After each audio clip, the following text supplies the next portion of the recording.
네, 이 시간 우리 함께 하나님의 말씀 보겠습니다. 하나님 말씀, 잠언 말씀입니다. 우리 한 분이 좀 주보 하나를 가져다 주시겠습니까? 잠언 19장 18절에서 20절 말씀, 그리고 13장 24절 말씀을 함께 보도록 하겠습니다.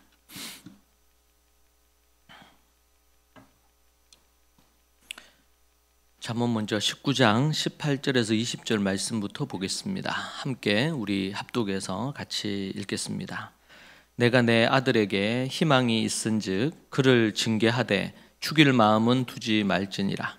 노하기를 맹렬히 하는 자는 벌을 받을 것이라. 내가 그를 건져주면 다시 그런 일이 생기리라. 너는 권고를 들으며 훈계를 받으라. 그리하면 내가 필경은 지혜롭게 되리라. 잠언 13장 24절입니다. 매를 아끼는 자는 그의 자식을 미워함이라. 자식을 사랑하는 자는 근실히 징계하느니라. 아멘.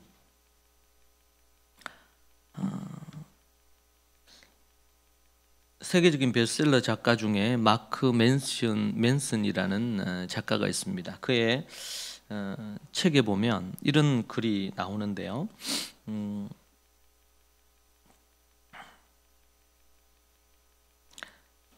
우리의 삶의 방향에 결정적인 영향을 미치지만 대부분 잘 하지 않는 질문이 있다. 그 질문이 뭐냐면 이렇게 말합니다. 당신은 어떤 고통을 원하는가? 그리고 무엇을 위해 기꺼이 투쟁할 수 있는가? 이 작가는 삶의 방향에 결정적인 영향을 미치는 질문인데 거의 이 질문을 안 하는 부분이라고 말하면서 말하는 것이 당신은 어떤 고통을 원하나 무엇을 위해 기꺼이 투쟁하는가라는 부분의 이야기를 하면서 이런 말을 합니다. 사람들은 멋진 몸매를 원한다 하지만 운동하면서 숨이 턱까지 차오르는 때에 찾아오는 고통과 육체적 스트레스를 견디지 않는 한 식단을 세심하게 짜고 식사 때마다 양 조절을 하지 않는 한 그 몸매는 얻을 수가 없다. 또 이렇게 얘기합니다. 많은 사람들이 창업을 원한다 하지만 위험, 불확실, 또 반대되는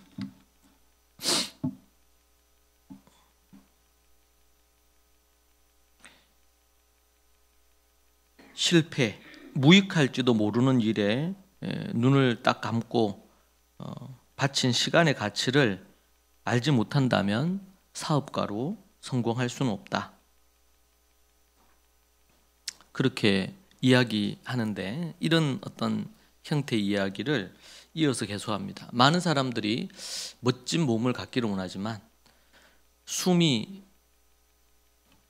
턱에 차올라서 견딜 수 없는 그 고통, 운동의 고통을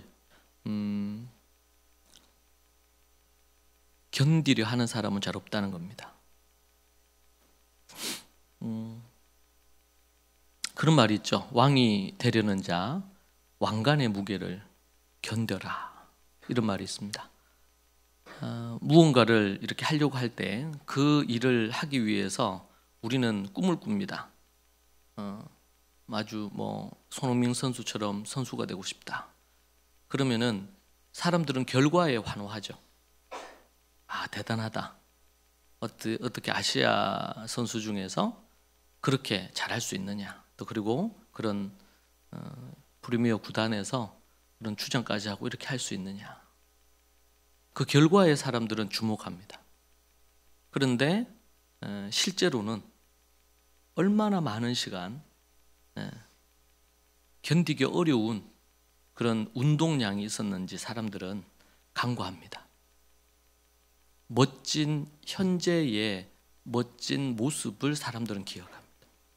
그리고 그 모습이 조금만 군중들이 원하는 방향에서 벗어나면 비난하거나 욕하거나 그렇게 합니다.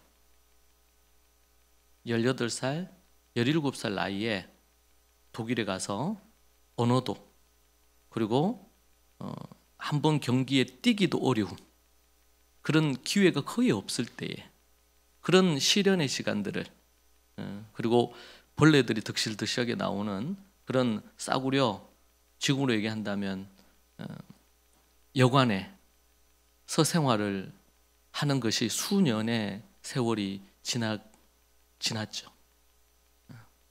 그리고 하루에 몇 시간씩 볼을 땅에 떨어뜨리지 않고 돌아가는, 그거는 죽을 것 같은 고통이었다고 합니다. 이영표, 우리 크리스찬이면서 또 유명한 축구 선수였던 이영표 선수도 그런 얘기를 해요. 다른 선수들이 6시에 일어날 때 자신은 4시에 일어나서 산을 올랐다 그러죠. 그 산을 정상까지 오르는 거예요.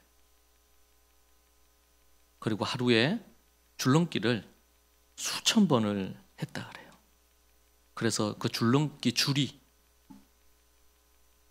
끊어져서 새로 사고 이러기를 4번, 5번 이상을 했다는 그런 얘기를 해요. 그렇게 하더라도 결과가 안 나올 수도 있어요. 그렇게 하는 사람은 정말 많죠. 그런데 우리가 기억하는 그런 선수처럼 그 자리에 오르는 거는 0.1%도 안 된다 그래요. 심지어 그런 노력을 했음에도 불구하고. 이 작가가 얘기하고 싶은 것은, 사람들은 네가 어떤 것을 이루고 싶으냐, 여기에 질문을 사람들이 많이 하는데, 그게 아니고 그 일을 위해서 너는 어떤 고통을 치를 거냐, 어떤, 여기 이제 번역을 투쟁이라고 했는데, 어떻게 그 일을 이루는 데 있어서 고통을 겪을 거냐, 어떤 고통을 겪을 거냐. 그러니까 고통의 정도에 따라서 명확하진 않지만 결과도 달라질 가능성이 있다는 겁니다. 그러면은 초점을 어디에 둬야 되느냐, 이 작가가 얘기하는 거는 어떤 결과가 아니고 어떤 고통을 네가 견딜 거냐. 고통이 0부터 100까지 있으면 네가 10%, 20%의 고통을 견딜 거냐. 그럼 그 정도의 결과를 얻을 거고, 네가 만약에 90% 정도의 고통을 견딜 수 있다면, 그 견디는 그 고통을 견딜 수 있다면 그에 상응하는 어떤 결과도 얻을 수가 있을 거다. 그러면서 이제 뒤에 가면 이런 얘기합니다. 결과를 기대하지 마라. 결과를 기대하지 마라. 제가 그 글을 보면서 그런 생각이 들었어요. 우리 나니아 연대기라는 이런 작품을 쓰고 이렇게 했던 작가가 있죠. 누구죠? 네? C.S. 루이스. 유명한 영문학에 있어서는 세계적인 대가이죠. 문학가입니다. 그가 늦게 예수님을 믿어요. 그런데 그는 이 문학 쪽에서 노벨상에 속하는 그 상을 얻기 위해서 그는 정말 열심히 글을 쓰고 또 교수 생활을 하면서 글 쓰는 일에 힘을 썼다 그래요. 근데 아무리 글을 쓰고 제출을 이렇게 해도 그게 안 이루어졌대요. 수년 동안 노력하고 애쓰고 했지만 결과가 안 좋았던 겁니다. 그러다가 그가 이제 주님을 만나게 됩니다. 홀로 침대에서 하나님께 기도하는 것을 믿지 않는 그 하나님께 기도하던 중에 하나님을 만나게 됩니다. 그리고 나서 그것을 기점으로 그의 인생은 완전히 달라져. 그의 꿈이 그 상을 받는 것이 꿈이었는데, 결과를 얻는 것이 그의 꿈이었는데, 더 이상 그것이 그의 꿈이 되지 않았어요. 소위 말해서 그것을 내려놨어요. 그것에 대한 기대를 저버렸어요. 포기했어요. 그리고 그때가 이제 2차 세계대전 때였단 말이에요. 그가 생각을 하기를 마음에 그런 감동이 왔대요. 2차 세계대전으로 많은 어린아이들이 시련을 겪고 일상적인 아이들이 누려야 될 걸 못 누리잖아요.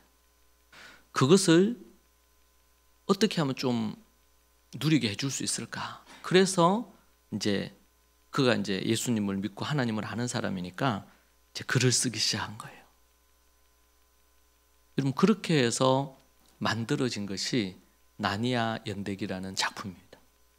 거기에 나오는 아슬란 사자가 있는데 그 사자는 예수 그리스도를 가리켜요. 그러면서 그 내용 아주 장편이죠. 그것은 이제 전쟁으로 인해서 부모와 떨어지거나 때로는 부모를 잃어버렸거나 고통과 어려움 속에 있는 아이들을 위해서 이 C.S. 루이스가 쓴 어떻게 보면 약간 환타지적인 그런 비유를 가미한 그런 작품입니다. 근데 그 이후로 그가 글을 쓰는데 부담감이나 중압감이 아니라 기쁨으로 즐기면서 이 글을 썼다 그래요. 그리고 그에게는 그가 가지고 있던 그 상을 받아야 될 것에 대한 그런 어떤 마음의 이런 것들을 까맣게 잊고 있었다 그래요. 그렇게 작품 생활을 했는데 어느 날 연락이 온 거예요. 그의 그 작품을 통해서, 그 이후에 그의 작품들을 통해서 그가 그렇게 바라고 원했던 그 상이 그에게 주어진 거예요. 그러면서 그가 글을 쓴 걸 제가 봤어요. C.S. 루이스가. 내가 그것을 정말 가지려 할 때 하나님은 내게 그것을 주시지 않았고, 정말 그것을 가지는 것을 포기했을 때 하나님이 나에게 그것을 주셨다고. 다니엘과 세 친구가 그런 고백을 하죠. 하나님이 우리를 이 불구덩이에서 건지실 수 있지만 그렇게 하시지 않더라도 나는 주님만 섬기겠습니다. 그렇지 않더라도 나는 주님만 섬기겠습니다. 저는 잠언을 계속 연구하면서 마음에 갖가지 많은 깨달음을 주시는데 그 중에 하나는 이 세상에서 하나님의 지혜로 산다는 것은 예수님이 얘기한 것처럼 정말 좁은 길로 가는 거구나. 결코 넓은 길이 아니구나. 편하고 행복하고 즐거운 길이 아니구나 라는 것을 지금 잠언 제가 한 24장까지, 오늘 우리가 보는 본문은 19장인데 24장 정도까지 연구를 했거든요. 그러면서 마음에 드는 부분이 정말 좁은 길이구나, 그런 생각이 많이 들었습니다. 좁은 길. 그리고 하나님께서 우리에게 원하시는 것은 어떤 결과를 기대하지 말라는 메시지였어요.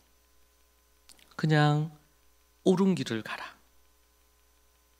하나님이 그 옳은 길을 가는 너에게 이런저런 보상을 해줄 수 있지만, 그러나 이 땅에 사는 날 동안 그런 보상을 얻지 못하고 내 생의 마지막 저 천국에서 그 보상을 받을 수도 있는 것이죠. 지금 중국이나 또 이슬람권에 속한 교회들이 오늘도 인도에서 수많은 이들이 예수님을 믿는 것 때문에 테러로 수십 명이 살해를 당합니다. 그들이 꿈꾸는 것은 안전과 평안일 거예요. 그런데 하나님께서 그들에게 그 안전과 평안을 주시지 않으셨습니다. 희생과 눈물과 고통과 비참함이 자리를 하는 것이죠. 지난번에 만났던 그 중국에서 오셨던 선교사님을 대하고 나서 제가 몇 주가 지났죠. 제 마음에 남는 게 어떤 거냐면, 너무 극박하잖아요. 감옥에도 들어갔다 나왔고, 이렇게 한국에 나왔다 들어가면 뭐 이런 그 신문이 있어요. 신문이 누구를 만났는지 부터해서 막 이렇게 한단 말이에요. 그러니까 그분을 뵀는데 주님 안에서 갖는 평안은 있지만 이 긴장감이 있는 거예요. 예민하다는 마음을 느꼈어요. 왜냐면 예전에도 제가 그분을 만났지만 이번에 만났을 때 그분에게 갖고 있는 이 긴장감이 있잖아요. 그리고 불안함이 있어요. 믿음으로 기도하고 그걸 하려고 하지만 그러나 내면에 일어나는 그 불안과 그리고 또 긴장감, 자칫 잘못하면은 다시 들어갔을 때 다시 나올 수 없다는 것에 대한 불안감, 그리고 감옥에 다시 투옥될 것에 대한 염려, 갖가지 많은 것들이 자리를 하고 있는 것입니다. 오늘 이 작가의 얘기를 제가 여러분에게 드렸는데 정말 그런 것 같아요.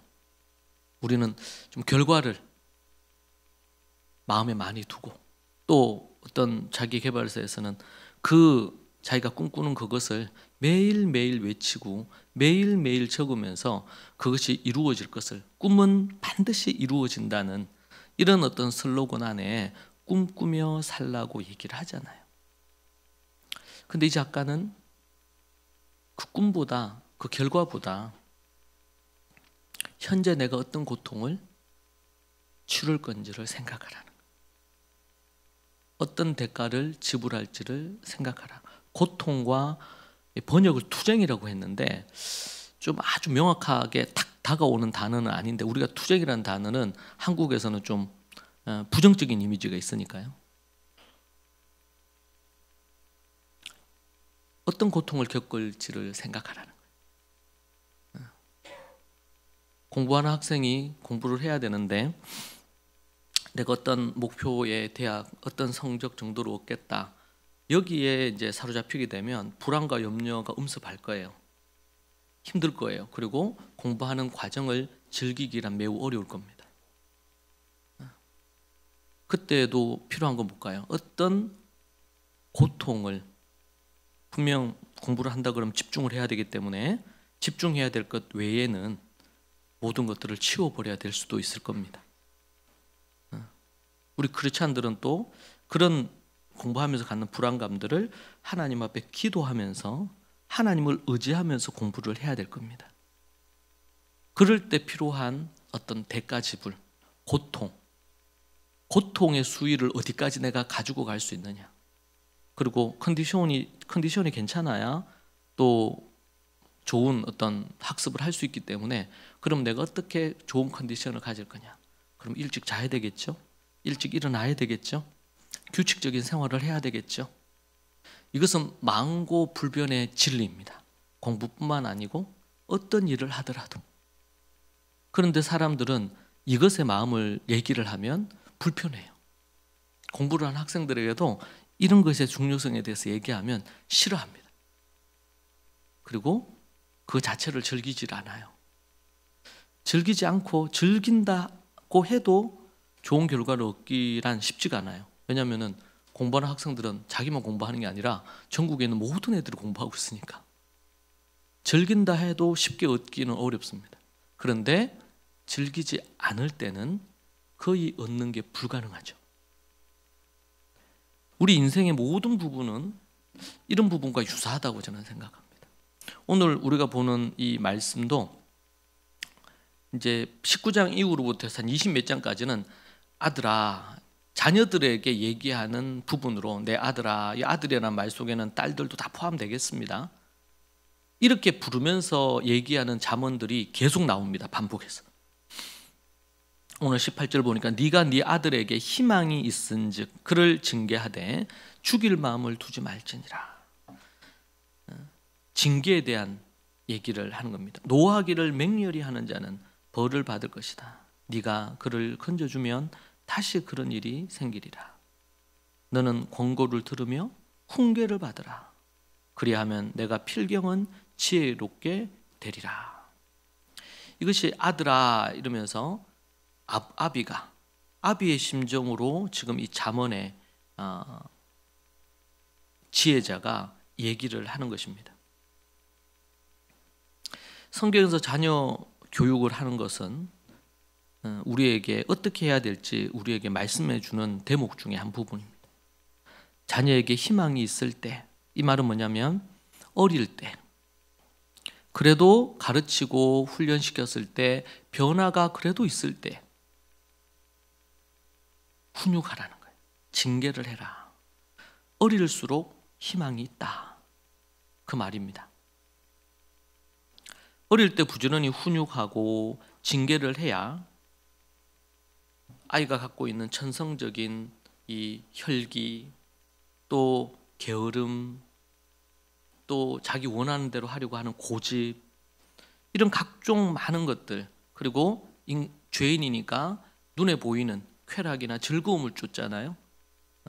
이제 그런 부분들에 대한 것을 훈련으로 절제시키고 다뤄주지 않으면 안 되겠죠.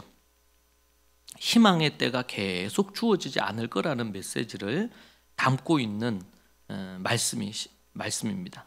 18절의 말씀이. 그래서 일찍부터 부지런히 매를 대지 않고 매를 아끼는 부모는 자식을 미워하는 것이라고 그렇게 오늘 말씀합니다. 잠언 13장 24절에 매를 아끼는 자는 그의 자식을 미워함이라. 자식을 사랑하는 자는 근실히 징계하느니라. 아멘. 매를 아끼는 자는, 그런 부모는 그의 자식을 미워하는 거다. 왜냐하면 그 안에 있는 죄성, 게으름, 나태함, 음란함, 또 규칙적이지 않은 어떤 생활에 대한 거, 이런 각가지의 많은 모습들이 보일 때에 그 부분에 대한 것을 다루어 주지 않는다, 끊어주거나 이렇게 하지 않으면 그 자식을 미워하는 거다. 결국 그걸 그렇게 해주지 않으면 능력이 없게 되겠죠. 각가지의 많은 이런 관계의 어려움도 생길 겁니다. 게으름은 결코 또 교만은 패망, 멸망하는 지름길이라고 했잖아요. 이런 많은 부분들이 있는데 자식을 그래서 사랑하는 자는 근실히, 이거는 부지런하다는 말과 또 하나는 어릴 때부터 아주 어렸을 때부터 1살, 2살 어렸을 때부터 근실히 징계를 해야 된다. 이것이 성경에서 우리에게 얘기하는 자녀 교육의 메시지입니다. 자, 이 말씀을 받는 이 부모들은 어떻게 해야 될까요? 자녀를 교육할 때 부모들이요, 매를 들어야 되거든요. 매를 들어야 된다. 그런데 이게 참 쉬운 일이 아닙니다. 매를 드는 것이, 이것이 그래도 좀 잘하는 분들도 매를 든다는 게 쉽지 않아요. 그런데 그런 부분들에 대한 걸 잘 못하는 이들은 더욱더 매 들기가 부담스럽죠. 매를 안 들고 그냥 말로 해결하고 싶어 해요. 많은 부모들을 만나보면. 근데 성경은 우리에게 그렇게 얘기합니다. 물론 그냥 말 한마디로 얘기했는데 순종을 하면 제일 좋죠. 그럼 매들 일이 없을 겁니다. 그런데 반복되는 죄가 있거나 부모의 어떤 뜻을 거슬러서, 하나님의 뜻을 거슬러서 악을 행한다. 그리고 속이고 거짓말을 하고 또 죄된 어떤 행동들을 한다. 그럴 때는 매를 반드시 들어야 된다고 성경은 얘기해 주고 있습니다. 여러분, 크리스찬 부모가 믿음의 자녀 교육을 하는 것은, 그것은 쉽지 않은 좁은 길입니다. 그래서 많은 크리스찬 부모들도 그 부분들에 있어서 소위 말해서 손을 놔버려요. 그 결과가 어떻게 보면 95%, 믿는 집의 자녀의 95%가 주님을 떠나게 된 결과를 만들었을지 몰라요. 유럽이나 미국도 같은 상황이었습니다. 부모들이 그렇게 하지 않았습니다. 여러분, 한 1960년, 70년대만 해도 미국에서도 그렇지만 부모들이 자녀를 이끌어줬습니다. 때로는 잘못된 부분에 있어서는 책망하고 징계도 하고 벌도 주고 이러면서 했고, 자녀들은 부모에게 순종해야 하는 것이 당연하다고 생각했습니다. 그래서 리드해 줬어요, 부모들이. 그런데 1980년대를 넘어서면서 미국에서도 그렇게 하지 않는 것입니다. 아이들에게 자유롭게 내버려 두기 시작했습니다.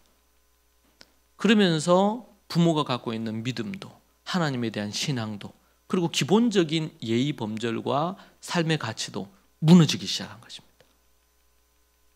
그리고 그때 미국에서 이제 존 듀이라는 이제 교육학자가 이러한 부분에 있어서 신앙과 종교를 자녀 교육에 있어서 이걸 배제시켜야 된다는 형태의 주장들이 곽광을 받기 시작을 했어요.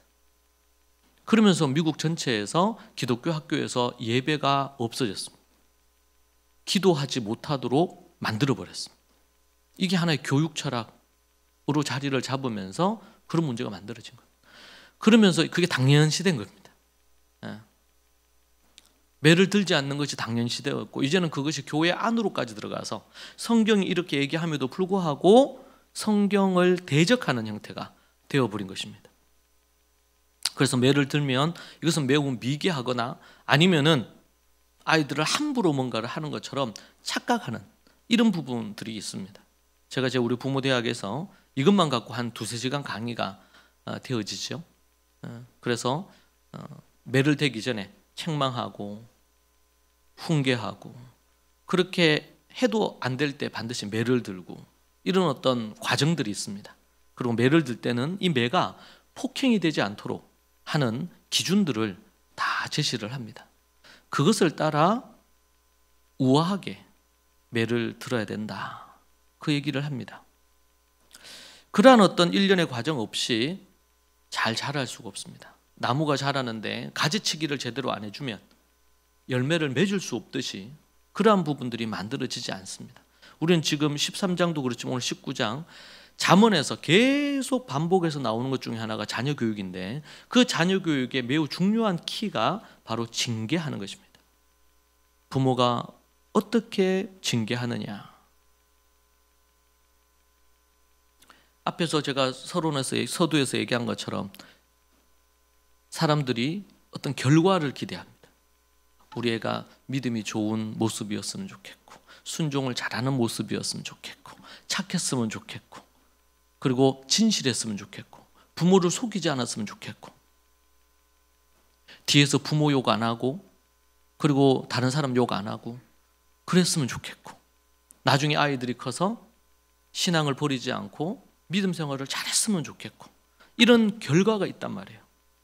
그 결과에 대한 희망과 기대는 잘못된 것은 아닙니다.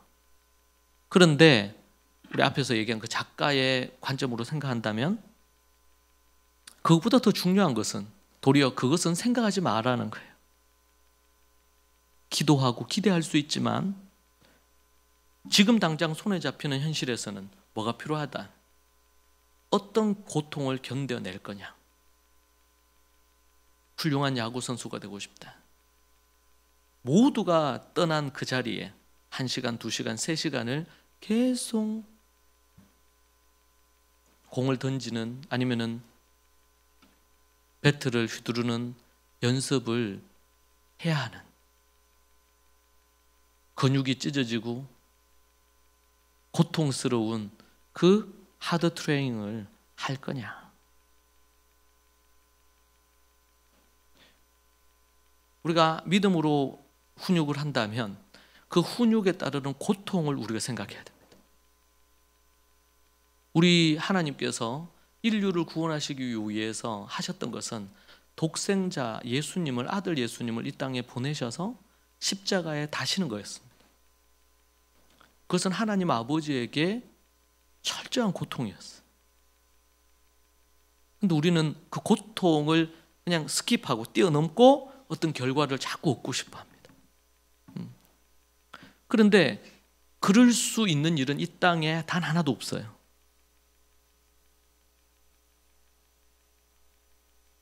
고통이 필요하고 싸움이 필요합니다. 내가 어떤 고통을 견뎌낼 거냐? 어떤 투쟁, 싸움을 싸울 거냐? 자녀 입장에서는요. 자녀 입장에서는 성경에 보니까 자녀들은 어떻게 해야 된다? 부모를 공경해라. 부모에게 순종해라. 그렇게 말씀하고 있지요.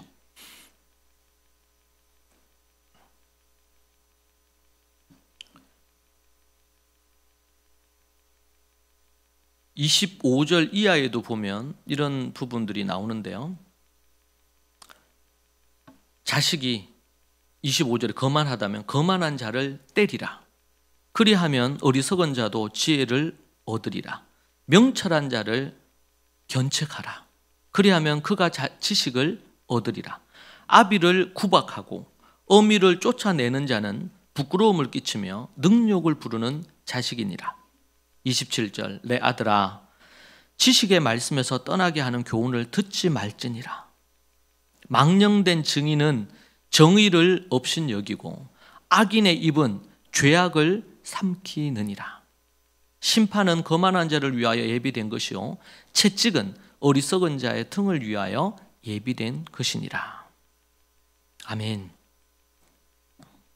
불효는 잠언뿐만 아니라 성경 전체에서 하나님을 없인 여기는 것 다음으로 중요한 큰 죄악이라고 되어 있습니다.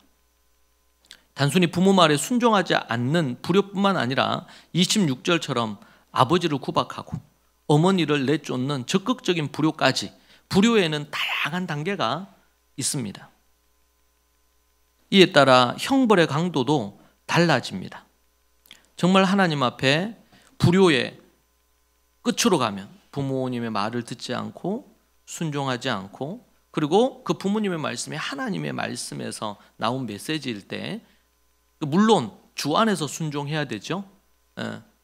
주님의 말씀과 반대되는 것을 부모님이 얘기하거나 요구하면은 그거는 또 다른 정중하지만 순종할 수 없는 문제가 있을 겁니다. 그래서 주 안에서 순종하라, 그렇게 이제 성경은 얘기하고 있어요. 근데 그렇지 않고 일상적인 거, 그리고 하나님의 말씀에도 부합하는 요구를 할 때에 그때 부모를 공경해야죠. 그렇게 하지 않는 자는 지옥불에 떨어진다고 성경은 우리에게 말합니다. 간음을 하는 것, 살인을 하는 것과 그보다 더 심각한 죄로 여기는 것이 불효입니다. 부모를 공경하지 않는 것입니다. 그래서 아굴이라는 지혜자가 잠언 30장에서 아굴의 잠언이 나오는데 거기 보면 이렇게 나와요. 아버지를 조롱하며 어머니에게 순종하기를 싫어하는 자의 눈은 골짜기에 까마귀에게 쪼이고 독수리 새끼에게 먹히리라. 좀 무서운 말씀이죠. 아버지를 조롱하거나 아버지 뒤에서 아버지 욕을 하거나 어머니를 욕을 하거나 어머니에게 순종하기를 싫어하는 자는 그의 눈은 골짜기에 까마귀에게 쪼이고 독수리 새끼에게 먹힐 거다. 잠언 30장 17절에서 우리에게 말씀해 주고 있습니다. 이 시대에 어느 교회에서 부모 공경과 관련된 말씀으로 이 말씀을 이야기할 수 있을까요? 오늘 제 제목을 부모들이여 매를 들라, 이런 제목을 했어요. 제가 이 제목을 정하고 나서 고심이 많았습니다. 제목이 너무 센 거 아닌가? 왜냐하면 성경 구절을 그대로 가져왔지만 자녀들은 하나님의 말씀을 대할 때 자녀들은 어떤 고통과 어떤 싸움을 싸워야 되느냐? 바로 자기 자신이 원하는 대로 하려는 것과 싸워야 됩니다.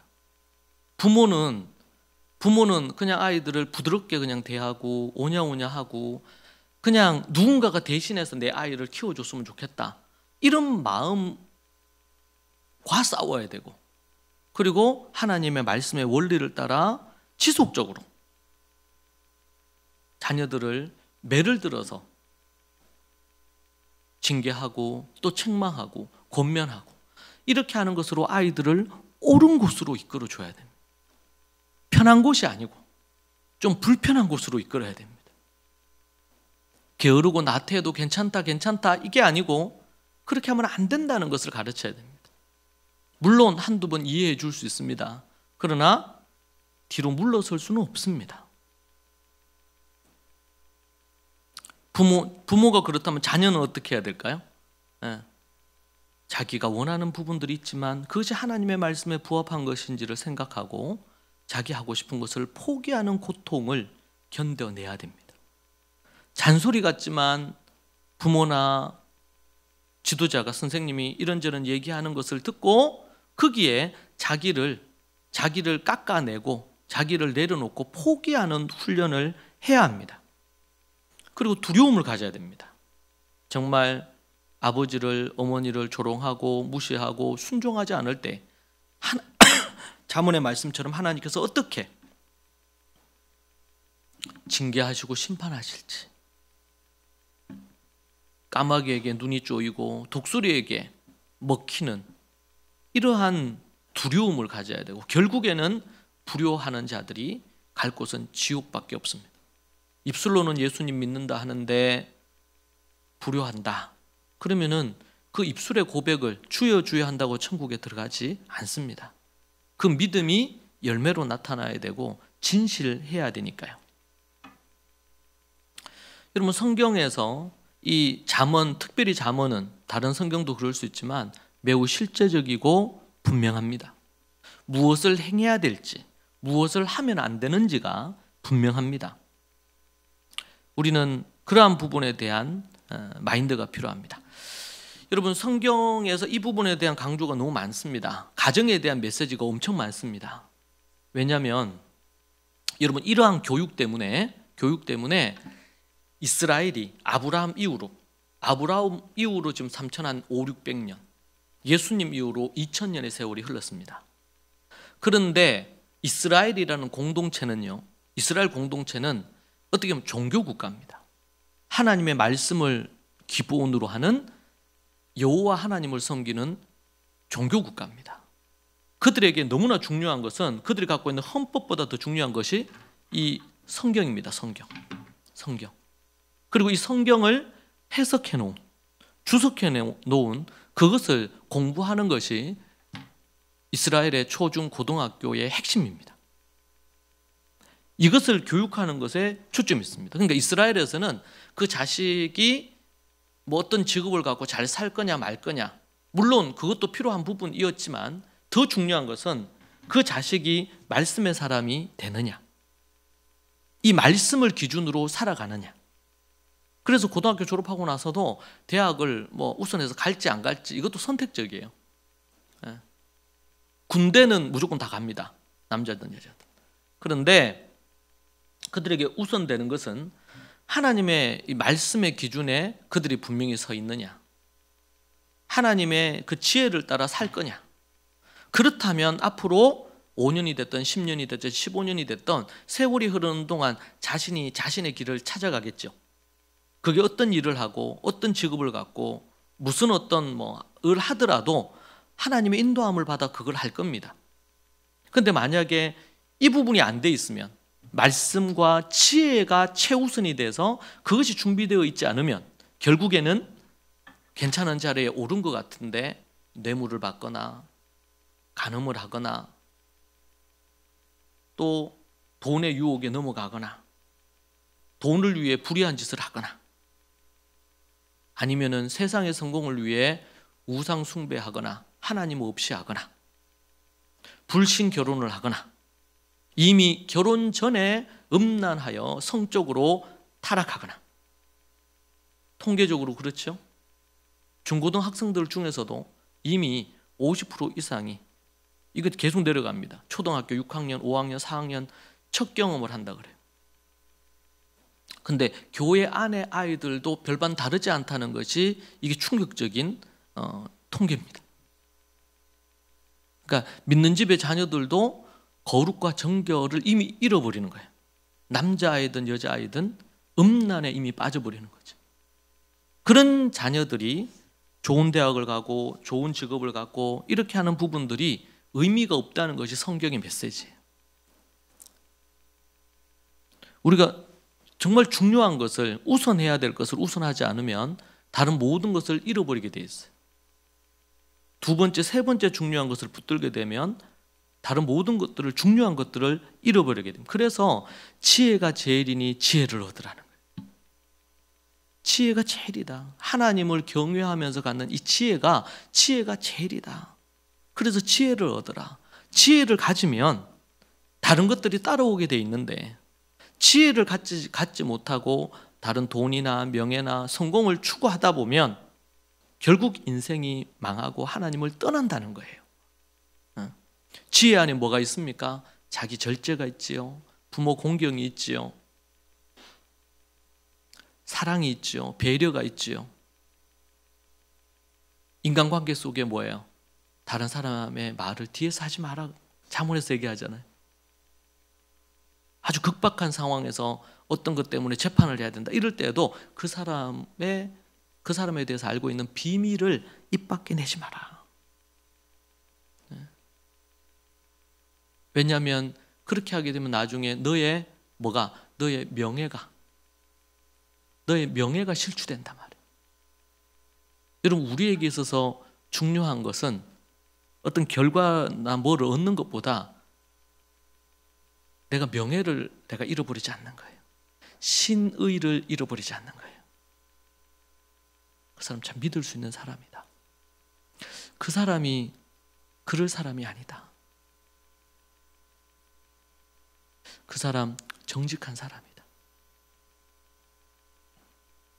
그 사람 아무리 혹 극박하더라도 그가 도리어 자기가 손해보지 그럴 사람 아니다. 만약에 그렇게 했다면 뭔가 그럴 만한 어떤 극박한 상황이 있었을 수 있겠다. 이게 뭐예요? 그 사람에 대한 명성입니다. 명예입니다. 그것을 뭐하라? 더 귀중하게 여기라. 그것을 더 가치롭게 여겨라. 당장 눈에 보이는 이익을 위해서 타협하거나 누군가를 비난하거나 뒤에서 욕하거나 이렇게 하지 말고 그렇게 하라. 저는 로마서를 보면서 마지막 장에 사도 바울이 30여 명에 가까운 동력자 얘기를 하잖아요. 제가 그걸 보면서 나는 목회자로서 바울과 같은 그런 사람들에게 신뢰를 얻을 수 있는 사람인가, 그런 생각을 했고, 또 정말 함께 하나님의 나라를 위해서 사도 바울이 순교하기 전까지 디모데를 아들처럼 생각하고, 그리고 또 수많은 전 세계에 흩어져 있는 동력자들이 있었죠. 그에게 사도 바울에겐 제자였습니다. 그랬던 이들인데 그들이 이제는 제자였는데 이제는 동력자가 되고, 이제는 사도 바울이 목숨을 내어 놓아야 될 상황에서 그 모든 일을 위임하고 맡길 수 있는 그런 이들이 로마서 16장에 나오는 30명에 가까운 동력자이자 제자들이었죠. 그 중에는 어떤 있는데 어머니와 같다, 그렇게 얘기한 경우도 있고, 내 누이다 이렇게도 얘기했고, 어떤 이들은 내 아들이다 그렇게 얘기했습니다. 여러분, 교회는 우리가 신앙생활 한다는 것은 그런 사랑의 관계를 맺는 것입니다. 이 세상은 너무나 이해관계 안에서 어떻게 하면 이용해 먹을 건가, 내 필요를 어떻게 채울 거냐, 이런 것으로 모든 것이 이 세상은 그렇게 돌아가잖아요. 그래서 내 어떤 그런 도움이 안 된다 이렇게 하면은 쉽게 손절해 버린단 말이에요. 그게 아니고 서로 사랑하는 것입니다. 사랑하고 아끼고 서로를 위해 기도하고. 때로 인생을 살면서 저는 이제 창세기를 보면서 야곱의 아들들, 특별히 유다 같은 경우가 간음하고 음란했죠. 타락했죠. 그런데 그가 그 사건이 다말 며느리를 통해서 자식을 얻게 되는 사건이 생기잖아요. 그가 음란했습니다. 근데 그가 회개하고 돌이키잖아요. 저는 그걸 보면서 감동이 너무 컸어요. 우리 하나님이 그냥 율법적으로 해서 딱 잘라버리시지 않으셨다는 게 되게 위로가 됐고, 그리고 그 유다가 회개하고 돌이킵니다. 그러면서 그가 한 말이 있어요. 그녀가 옳다. 그녀가 옳다. 이 말은 뭐야? 자기가 잘못했다. 시아버지지만 혹시 주 아들이 죽었어요. 이 며느리하고 이 부부의 연을 맺으면서. 그러니까 막내 어린 애가 또 죽을까 싶어서 아버지 심정에서 안 준 거예요, 이 며느리한테. 그러니까 그거는 이제 하나님의 신앙의 법에서도 그렇고 율법적으로도 어긴 거죠. 그러니까 믿음의 대를 잇고죠, 이 며느리 다말이 그 시아버지를 속이고 창녀처럼 치장을 해가지고 그렇게 합니다. 그때 이제 아내를 잃은 이 유다가 창녀에게 들어가는 일이 있었고 그로 인해서 임신하게 됩니다. 참 수치스러운 이야기죠. 그런데 그 유다가 회개하고 돌이키고 다말 너가 옳다. 그러고 나서 그때 이후로 다말을 다시 보질 않았어. 이 말은 다말을 뭐 이렇게 외면했다는 말보다 자신의 죄에 대한 회개 그리고 이 음란함에 대한 돌이킴 이런 관점이라고 볼 수가 있을 겁니다. 그러고 나서는 그가 그때 이후로 성장하기 시작합니다. 나중에 요셉 앞에 섰을 때 이 베냐민을 살리기 위해서 자신의 목숨을 내놓죠. 저희 아버지가 돌아가실 수 있는데 이 베냐민이 갈 수 있도록 해달라. 이 요셉을 팔아넘길 때에 주도적인 역할을 했던 사람이 이 유다입니다. 그랬던 그가 변했어요. 내 목숨을 담보할 테니 저 아이를, 저 동생을 보내주십시오. 그때 이 요셉이 응어러져 있던 그 마음이 다 녹아내려요. 그러면서 자신이 요셉이라고 밝히고 그렇게 하는 장면이 나오죠. 이런 일련의 과정을 통해서 유다가 메시아이신 예수 그리스도의 조상이 되죠. 그래서 요셉의 혈통이 아니고 유다의 혈통으로 예수 그리스도가 나십니다.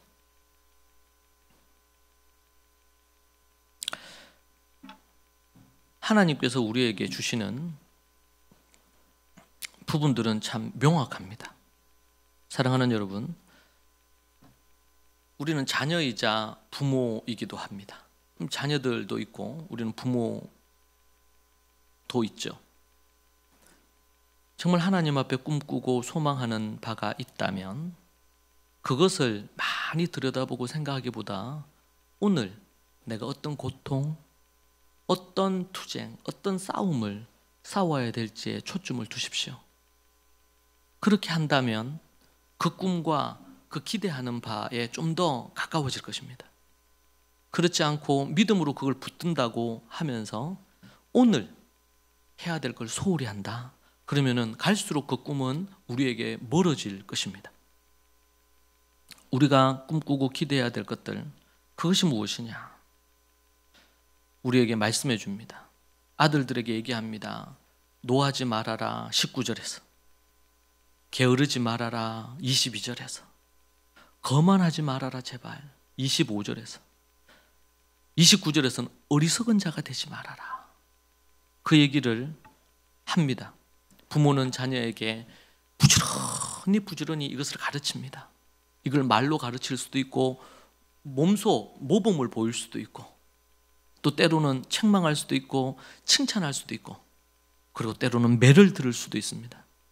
그렇게 하는 것을 통해서 이런 지혜를 가질 때에 인생이 행복해질 수 있다. 그렇게 말하고 있습니다. 부모들은 매를 드는 것을 두려워하지 않아야 됩니다. 그리고 올바른 부분으로 이끌어줘야 됩니다. 자녀들은 부모의 그 말씀에 자신의 고집과 생각을 끊고 순종해야 합니다. 물론 주님 안에서 해야 되겠지요. 그렇게 할 때에 그것이 고통일지 몰라도 좁은 길일지 몰라도 그 끝이 하나님께 닿아 있을 수 있지만 그렇지 않으면 꿈만 꾸고 기도만 한다면 그것은 꿈에 불과하고 환상에만 자리하다가 그 근처에도 가지 못할 것입니다. 우리가 무엇을 생각하며 살아야 되는지 여러분들이 마음에 생각하시고 정말 우리가 자녀를 교육하는 부분에 있어서 그렇습니다. 그리고 그 외에 여러분이 어떤 일을 하든지 우리가 또 함께 몸된 우리 대구도 경기도 교회를 세워갈 때 그때 우리가 어떤 고통, 어떤 싸움으로 대가를 지불해서 정말 하나님이 기뻐하시는 그런 교회를 세울 건지 제가 어제도 어디 한 부분 강의를 하면서 이제 가정예배 강의를 했었는데요. 많은 부모들이 가정예배를 드리지 않잖아요. 자녀들과 함께 하나님의 말씀을 공부하지 않잖아요. 그런데 자식이 믿음도 신앙도 인성도 학습도 잘했으면 좋겠다는 마음이 있거든요. 그것은 욕심에 불과하고 그것은 어떤 형태의 결과도 만들어낼 수가 없어요. 믿음은 추상적이고 관념적이지 않아요. 매우 실제적이고 실천적입니다. 그것을 하면은 하나님께서 거기에 상응하는 복을 주십니다. 그걸 하지 않으면 결과는 안 나오게 돼 있고 도리어 반대로 가게 돼 있는 것입니다. 그러면서 그런 생각이 들었습니다. 한국교회 같은 경우에 다음 세대를 살려야 된다는 이런 부르짖음이 수년 동안 많았죠. 그런데 하나님께서 우리에게 주신 부분은 너무나 단순하면서 명확해요. 어떻게 해야 될지가 명확하단 말이에요. 그것을 하면 돼요. 그것은. 근데 그것을 하지 않으면서 염려나 걱정을 많이 해요. 아브라함, 이삭, 야곱이 믿음의 3대를 이루었습니다. 믿음의 3대를 이루었어요. 그리고 야곱을 중심으로 12아들이 만들어졌습니다. 구약에는 이스라엘입니다. 그리고 믿음의 대가 아브라함 이후로 3,500년이 넘게 지금까지 흘러오고 있습니다. 그 가운데 예수 그리스도를 그들이 만나면서 믿음의 공동체를 또 이루게 되었습니다. 그러면서 지금까지 2000년 동안 예루살렘 1세기 초대교회는 지금까지도 계속 건재합니다. 성장합니다. 그런데 유럽에 1000년이 넘었고 미국도 기독교 국가로 시작했지만 이제는 더 이상 크리스찬 인구가 다음 세대 같은 경우에는 1%도 안 되고 이런 상황으로 치달았습니다. 그런데 2000년의 세월이 지나지만 이스라엘은 지금도 0.1%도 떠나지 않는 믿음의 말씀 전수가 이루어졌고 믿음의 가정이 이루어졌습니다. 단순히 내 자식이 아니라 내 자식의 자식인 손자 세대가 믿음이 온전하게 세워질 수 있도록, 그러려면 그런 문화, 가정 예배하는 문화, 함께 말씀을 함께 보고 말씀 앞에 겸손히 반응하는 문화, 그렇죠?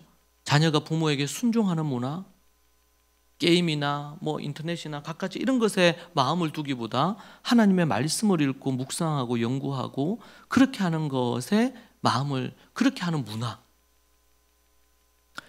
여러분, 이것은 쉽게 얻어지지 않습니다. 쉽지 않습니다. 물론 지금 내 자식을 그렇게 하는 것도 쉽지 않더라고요. 근데 이제는 손자 세대까지 생각하면서 그걸 하는 것은 쉽지 않습니다. 물론 우리가 기도해야 됩니다. 그러나 기도로만 되지 않습니다. 수학 점수를 잘 받는 게 기도로만 되지 않듯이 하나님이 주신 원리를 따라서 고통의 터널을 지나야 됩니다. 눈물의 시간이 지나야 됩니다. 하나님을 의지하고 하면서 하나님의 그 계명, 율례와 법도의 원리를 지켜 행해야 됩니다. 그걸 철저하게 해야 됩니다. 그러려면 때로는 부모와 자식 간에 갈등이 생기기도 합니다. 다른 사람들이 볼 때에 비난할 수도 있습니다.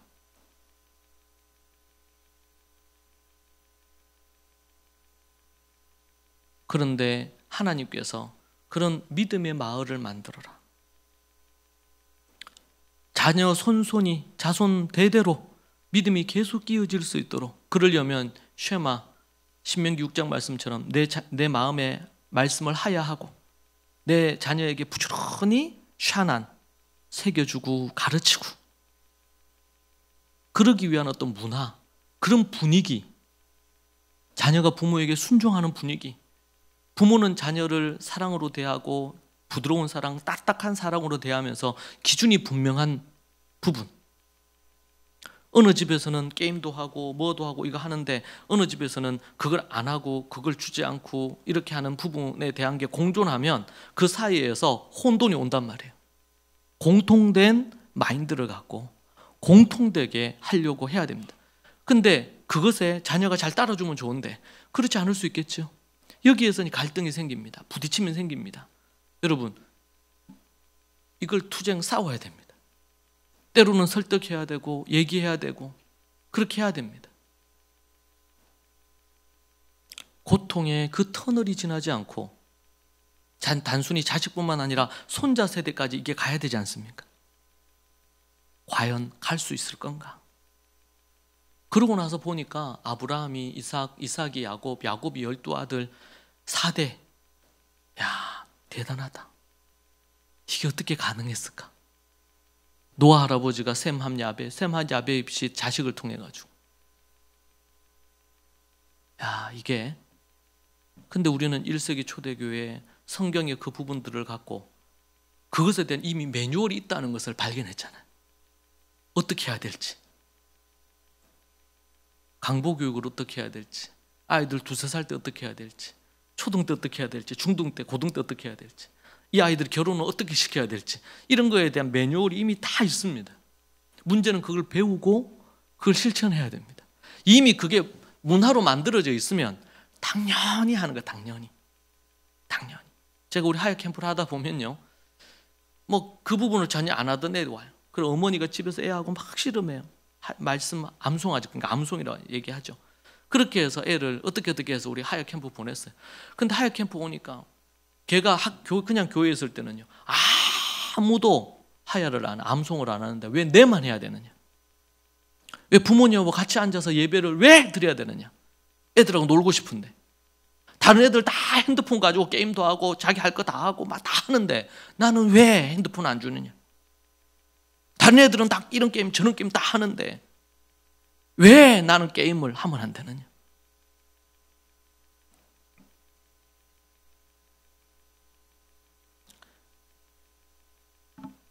분위기와 문화를 만들지 못하면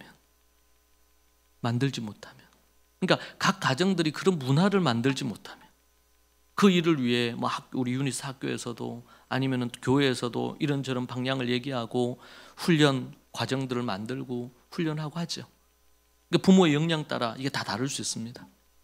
그런데 어떤 고통을 감내해서라도 그것을 만들어내야 됩니다. 그런 신앙적인 거, 인성적인 거, 이 배움에 대한 어떤 그런 것들을 반드시 만들어내야 됩니다. 그것이 우리 교회가 살 길입니다. 우리 자녀들이 사는 길이고, 여러분의 우리가 살다가 우리는 떠나잖아요. 제가 작년에 아주 마음에 다가왔던 그런 문장이 어떤 거였냐면, 영원히 살 것처럼 꿈꾸고 내일 죽을 것처럼 사랑하라는 그런 명언이었어요. 영원히 살 것처럼 꿈을 꿔요. 희망을 가져요. 계획을 해요. 그리고 내일 죽을 것처럼. 저는 이런 큰 수술을 해봐서 죽음이 어떤 건지를 그때 깨달았거든요. 죽음이 결코 멀리 있는 게 아니다. 내일 죽을 것처럼. 여러분, 내일 죽는다 생각하면요, 용서 못할 사람이 없어요. 여러분, 내하고 원수지간인데 그 사람이 죽었어. 죽은 그 사람한테 가가지고 욕을 이렇게 하지는 않잖아요. 죽었는데.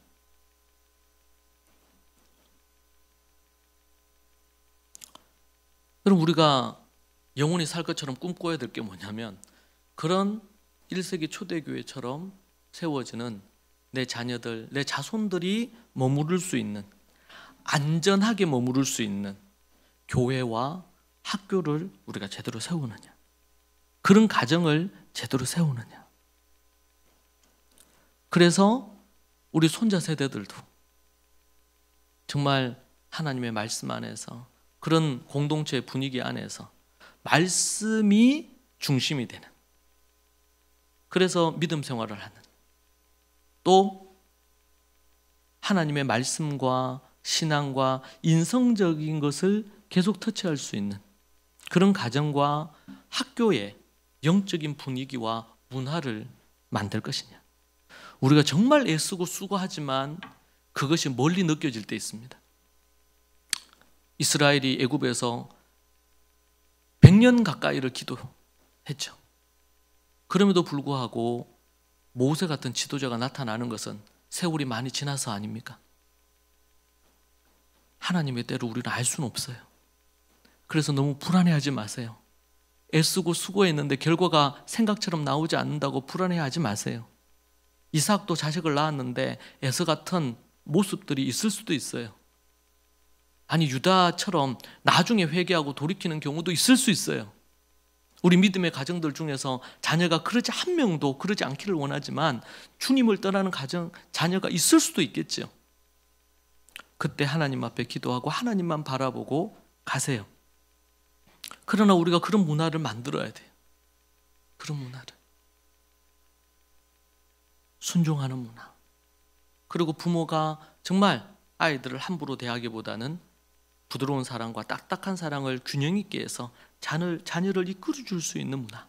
지금 1세대가 그것을 하는 것에 한계가 있다면 그것을 부지런히 하면 우리 자녀 세대든 좀 더 성숙하게 자녀들을 잘 이끌 수 있지 않을까요? 말씀의 부분이 몸에 배어서 그렇게 잘할 수 있는 다음 세대가 되지 않을까요? 저는 창세기를 보면서 아브라함이 이삭을 볼 걸 기대하고 이렇게 했지만 하늘의 별과 같이 바다의 모래알 같은 민족은 못 보고 죽었어요. 못 보고 죽었습니다. 하나님은 그 약속을 하셨지만, 그러나 그 약속의 성취는 수백 년 후에요. 400~500년 후에 어떻게 됩니까? 애굽에서 나올 때 어느 정도 숫자가 돼요. 아브라함이 죽고 천국에서 그 꿈은 실현된 걸 봤어요. 우리가 사는 날 동안 그걸 못 볼 수도 있어요. 저는 창세기를 연구하면서 그걸 깨달았어요. 아, 나는 징검다리를 놓는 거구나. 제가 젊었을 때만 해도 내가 믿고 내가 아는 바가 옳다고 생각했거든요. 이게 전부라고 생각했어요. 근데 시간이 지나면서 깨닫는 거는 내가 아는 것이 일부분이겠구나. 그리고 아브라함, 이삭, 야곱의 12아들, 그리고 창세기를 연구하면서 하나님에게는 80년, 우리에게는 80년이 엄청 긴 건데 하나님에게는 그냥 한번 눈 깜빡하면 80년, 100년, 200년이 그분에게는 긴 시간이 아니더라고요.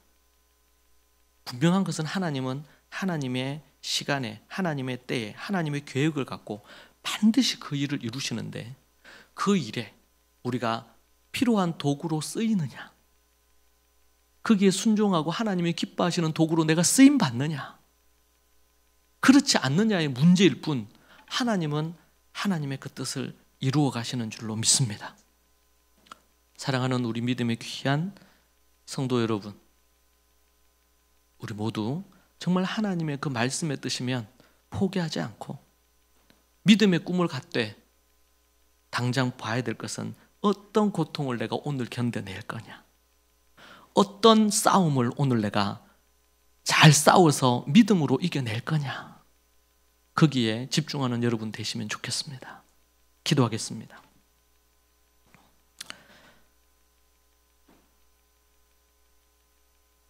살아계신 하나님, 감사합니다.